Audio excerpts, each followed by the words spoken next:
California Edition. I'm Brad Pomerance. Our roadshow continues. We are on the march in Turlock, California, right in the heart of the Central Valley. Today we are joined by Ed Alves. He is a councilman in Escalon, which is an ag town in San Joaquin County. Sir, thank you so much for joining us. Thank you for having me. I want to speak with you about Escalon as an example of a lot of small communities in the Central Valley that suffered during the downturn. We know your friends in Stockton, not far away, went into bankruptcy. How did Escalon manage to survive when larger communities, for example, really suffered? Well, we had to make some changes. We were fortunate enough to enlist the help of a gentleman named Henry Hessling, who is nicknamed the Godfather of City Managers. Mr. Hessling has a huge resume of experience, and we were able to tap into that. And with his assistance and our council, we worked together in making some cuts. We made a lot of cuts. We eliminated some of our employees. We reduced the pay rate of those that were still in place. Right. And how did that work? Because, look, in the end, these are people, friends, I'm sure. You probably know them all. Your community is about 7,500 people. That's correct. And so, it's a real balance. So how do you balance those competing interests? Well, you treat them like human beings to begin with, and then you explain to them the long term. And the long term was either we do what we do or we sink together. Right. And you can only go on the reserve fund for a short period of time before you're broke. And we all recognize that. So we're able to make those cuts with their assistance and everyone's compliance. And as it turned out, we did well. We hired part-time people instead of full-time people. Right. We did everything possible. We reorganized our finances, got it down to where it's manageable. We just a ton of things. But what's remarkable is we appear to be on the other side.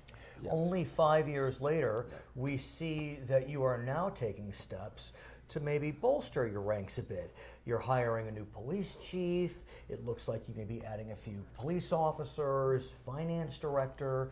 I mean, it's really, you're on the other side of the rainbow, my friend. Well, it took a while, but again, it's a process, and we're fortunate enough to have the leadership of Mr. Hessling and the cooperation of the employees and the council together in harmony to make this thing come around.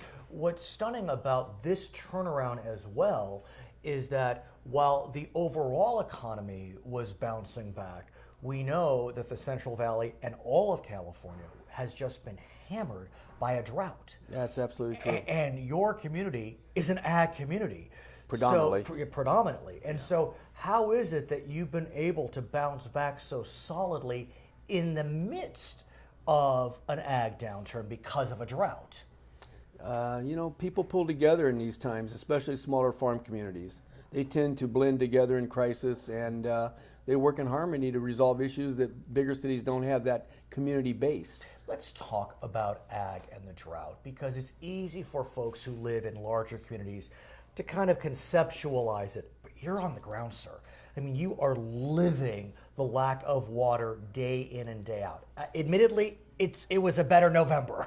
Yes. Amen to that. Yes. But give us a sense how the last 3 years has truly impacted Escalon, the San Joaquin Valley, the Central Valley. What have you seen? Well, just in the city alone, we've had to reduce water rates, of course, and that's the first primary step you take. In the ag industry, where you see the cost of hay going right through the roof because of the lack of water, so you've got to deal with that. Your crops are all going to be affected by a lack of water. Your almonds, currently, they're teetering on the water situation. Hopefully we get a turnaround soon. If not, it could be extremely bad. It's interesting you mention almonds because, look, we love that crop. They are so tasty. Sure. But there are certain crops, almonds, grapes, they're thirsty. Absolutely. They're very thirsty. And so the question becomes whether California, whether the Central Valley, whether Escalon needs to evaluate what crops it is bringing to market. I mean, should we, in this climate, be harvesting almonds, walnuts, when they are so thirsty? Well, that's a good question. I'm not sure I can give you a good answer. Yeah, no, it's fair. Yeah. It's fair. I think what it boils down to is a couple of things. Your demand for any product is going to dictate whether or not you're going to do it or not. Right.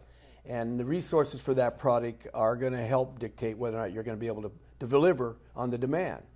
But let me ask you about sure. dairies, if I may. Sure. Because as I understand it, Escalon, as well as just the entire valley, is rich in dairies. But dairies likewise have been hurt by this drought. Give us a sense, again, not even a bird's eye view. You're right there. Sure. How are dairies doing? I know dairies are down about 1 to 2% since 2012. It's been tricky. Well, I have a lot of friends that own dairies, and the word I understand is that the water issue has caused some problems in terms, again, back to the feed, the alfalfa, Sure, right. and all the other products. And then also the dairies use a lot of water as well. So it's been a strain on them, but I think mostly from the point of view that they're paying more for their fuel for the cows. Right. And that's been the hardest thing for them. And then the milk prices were down bad too. Right. So the combination of high fuel energy prices or that as Right. well, the crop fees Are going expensive. up. So you put them all together. You mentioned energy prices, and we know, we just drive down University Avenue, for example, right here in Turlock. I'm looking at gas prices in the mid-2s per gallon. That has to be helpful to the ag industry. Am I right? It's the tonic we all needed. I think it's without a doubt the beginning to a recovery that we've all been hoping for. Right. But the key issue is energy prices dictate success.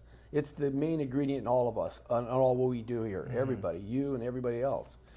So has the community come together in such a way where we're seeing bona fide conservation measures, not just the ag industry, but residential as well? Because in the end, we all have to do this together. And interestingly, I read recently that ag actually has done pretty well with conservation. It's people that maybe aren't conserving as much. And so what are you seeing in the greater San Joaquin County area? Well, there's been a cognizant effort of all of us, including the county, the cities, the Board of Supervisors. All of us are focusing on conserving water, obviously. Right. And another things, too. We have air quality control in the Central Valley. I would say the Central Valley is going through a bit of a renaissance in that fact that we're all moving in that direction.